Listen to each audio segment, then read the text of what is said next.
आणि कोकणामध्ये नेमकी काय स्थिती आहे जाणून घेऊयात। कोकणात कोसळणाऱ्या मुसळधार पावसाचा फटका कोकण रेल्वेला बसलेला आहे। कोकण रेल्वेचं वेळापत्रक कोलमडलेलं आहे। कोकणाकडे जाणाऱ्या गाड्या उशिराने धावतायत। कोकण कन्या एक्सप्रेस 3.5 तास उशिराने आहे। दादर सावंतवाडी तुतारी एक्सप्रेस 2 तास उशिराने आहे, तर जनशताब्दी एक्सप्रेस ही 2 तास उशिराने धावतीये।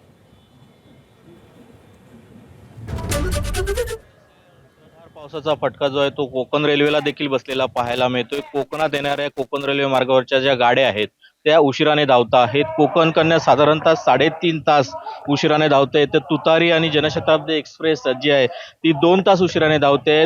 तसेच कोकणातून लांब पल्ल्याच्या जाणाऱ्या गाड्या ज्या आहेत त्या देखील उशिराने धावत आहेत। त्यामुळे कोकणात कोसळणाऱ्या मुसळधार पावसाचा फटका जो आहे तो थेट कोकण रेल्वेला बसलेला पाहायला मिळतोय आणि कोकण रेल्वेचं वेळापत्रक जे आहे ते कोलमडलेलं दिसतंय।